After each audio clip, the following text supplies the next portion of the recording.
Again, Memphis is good to be here. When they told me that I was going to be on this program with Umar Johnson, I almost canceled. And the reason for that, I was like, what can I say after Dr. Umar speaks? Whatever y'all do, y'all make sure I speak before he does, because after he speaks, everybody's going to leave anyway. So, Black Power to that. Black Power. I greet you with Black Power. And a lot of people who don't understand or are afraid or don't understand what Black Power is. When we say Black Power, we say Black economics. Taking control of the money in our communities. Building businesses for our children to work. We can't expect for these other people or these other cultures or these other ethnic groups to support the foundation of our economic process. So when we say Black Power, we say Black Power to economics. When we say Black Power, we say Black Power to education. A true education. A real education where people know who they are. Where they know how proud their people are. Not this whitewash stuff that they're giving us now about George Washington never told a lie. That's a lie. About Abraham Lincoln freed the slaves because he was compassionate about the slaves. Abraham freed the slaves because he wanted to keep the Union together. And he stated that if I can keep the Union together and we can keep slavery, that's fine with me. So Abraham Lincoln is not the great emancipator that we thought he was or that they're teaching us that he is. And another part of that is we have to free ourselves. Under over 150,000 black men who were former slaves joined the army to fight for their own freedom. They wanted a chance to fight this devil. It didn't matter what they had to do. They didn't give a damn if they was going to die. They said, we're going to give them a little bit of this payback. Black Power. Black Power. When we say Black Power, we say Black Power to controlling the politicians that come to us and beg us for their vote. Now we have to understand what is it that you want for us and what is it that you're going to give us in return. So we have to stop just giving away our votes to people like Biden. I don't know if you're a Republican. I don't know if you're a Democrat. Damn it, they both the same bird, two different feathers. So it don't matter. But let's make sure that we got something that they're going to put on the table for us when we go out and we give them our votes. So I greet you again today with Black Power. Black Power. Say it like you're proud of it. Black Power. Black Power. Black Power. Black Power. Free the land.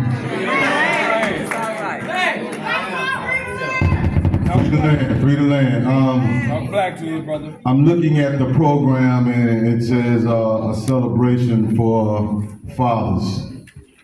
And we understand that no other man in history needs the support of the black community, the black woman, than the black man. All right.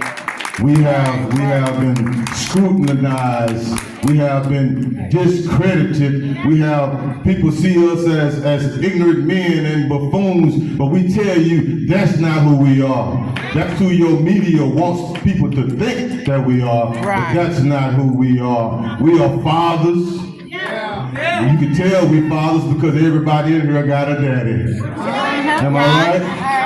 So it had to be something good about your daddy because you're here today to testify for that. So if you got a good father in your life, if you have a good man in your life, damn it, stand up and give him an applause. Give your daddy an applause. Come on, black people. All right. It is dear. Yes. It is dear to my heart that black men get more support from other black men, that we get more support from our sisters. You know, after a hard day's work, you know, they think every black man is out on the corner and we slanging weed and we slanging the rock and we slanging the heroin. But what about those of us that get up, work 8 and 10 hours a day to make sure there's a roof over the head of our families?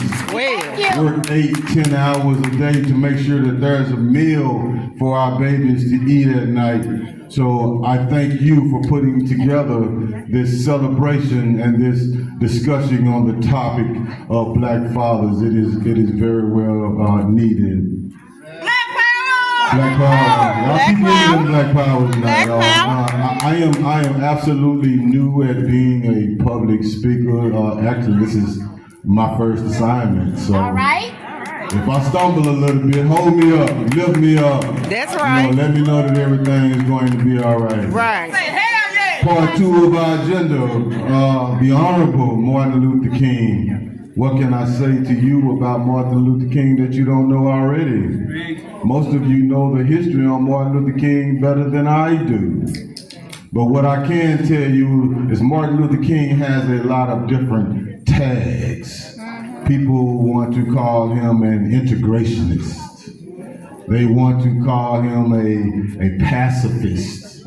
They want to label Dr. King as some way or other. The man was soft.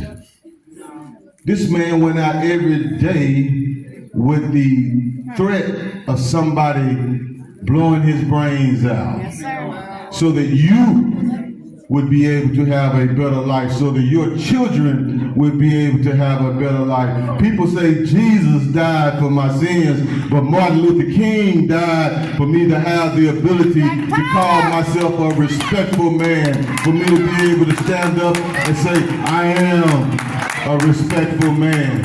All right. I am somebody. That's Jesse. That's Message Jackson. We're not talking about him. We're not talking about Message Jackson.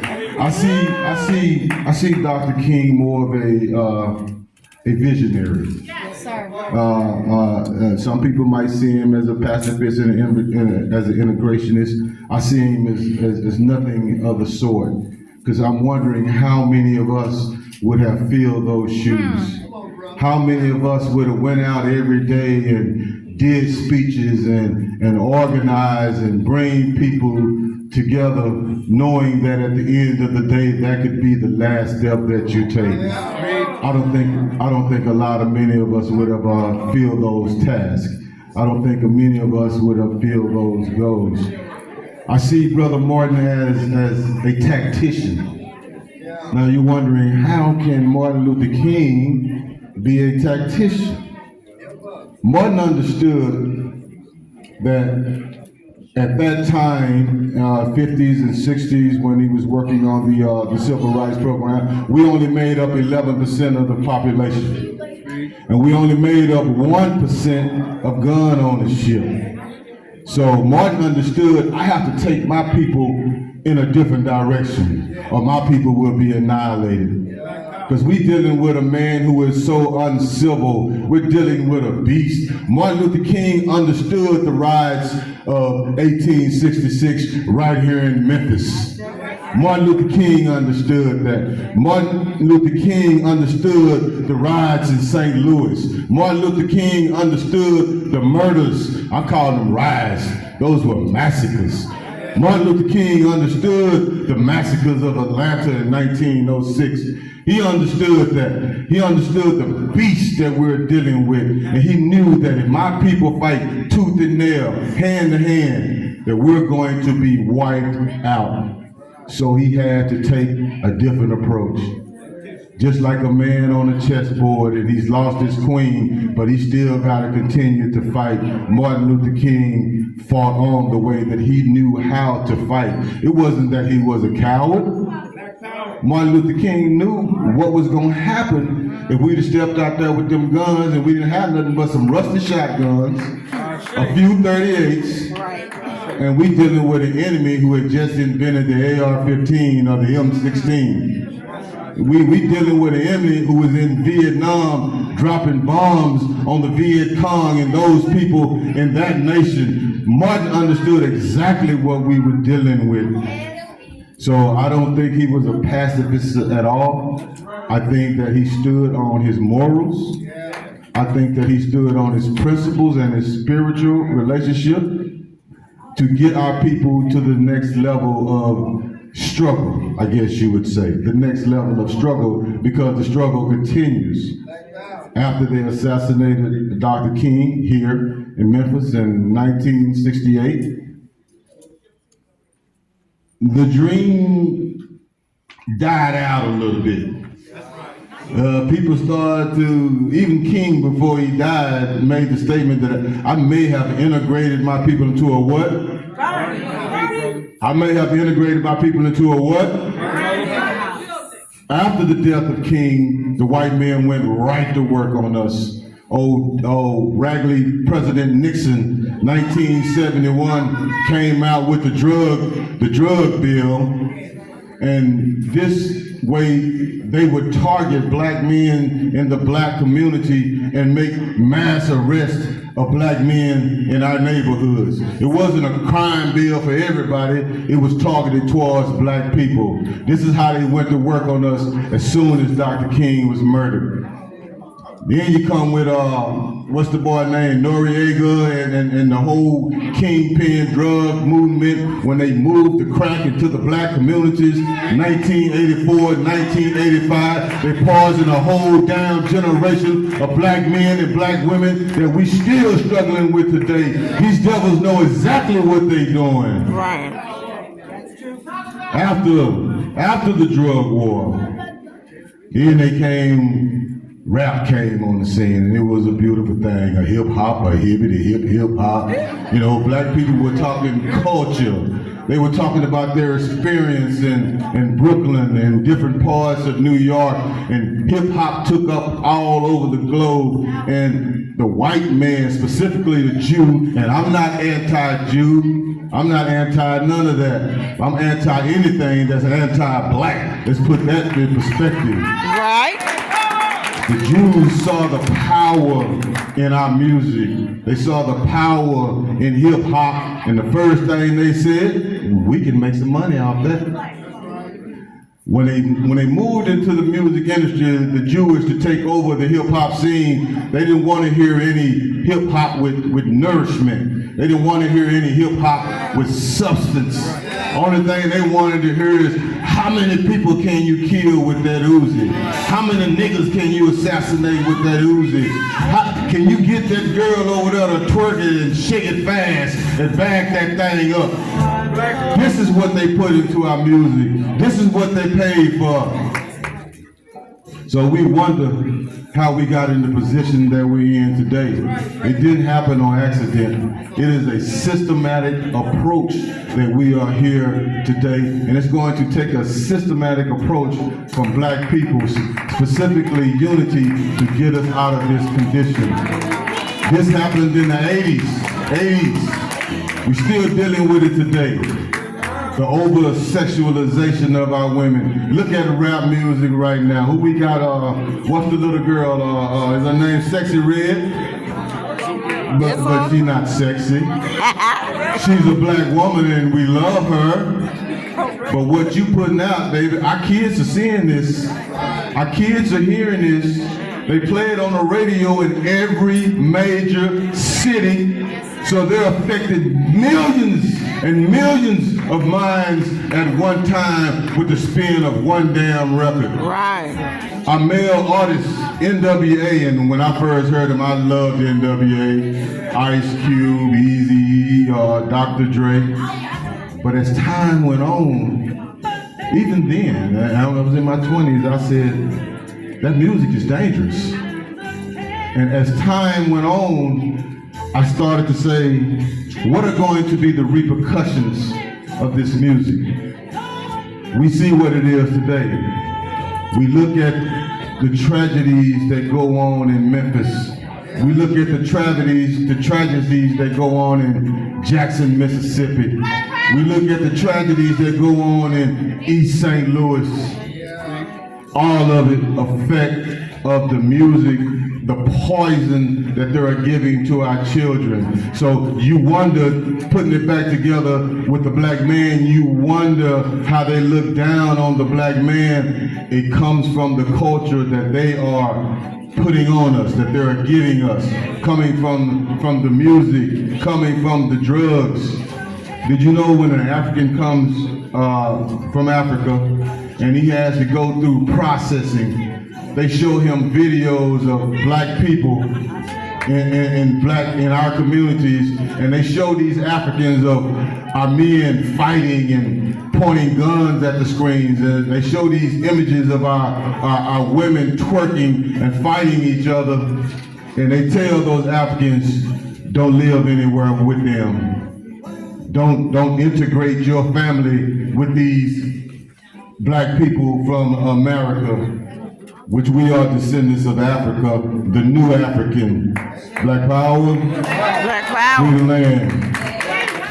Back to King, and I'm gonna close. I'm not gonna be long. I'm try to keep it strong. But Dr. King understood what type of beast we were messing with. Dr. King understood that in Atlanta, they would drag the women from the streetcars.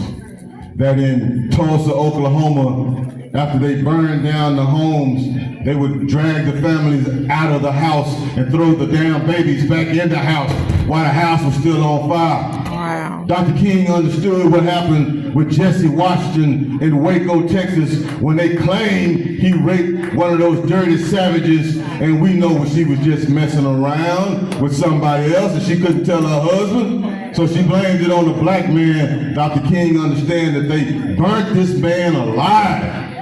Burned him alive. And when he was done burning, they took parts of his body and kept them for trophies. They took the man's ears. They took the man's feet. So we're in a position right now because we have all the knowledge. Now we have to put it together. We have to unify as a people. We have to come together. We have to reclaim our culture. We have to emphasize Sankofa. We have to go back and we have to get it, and we have to teach these children who we truly are. Black power. Black power. So I'm gonna leave y'all with that. Join the new Black Panther Party if you can. Join the Republic of New Africa if you can. Be part of a progressive movement to save black people in general. You can get in contact with Sister Tawana right here in Memphis. You can hit us at our email, nbpp4defense@gmail.com.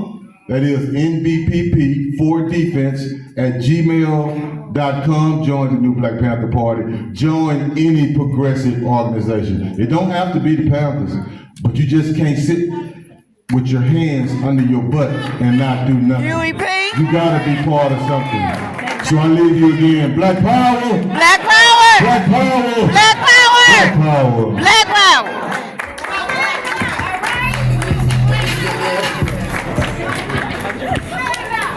All right, let's give him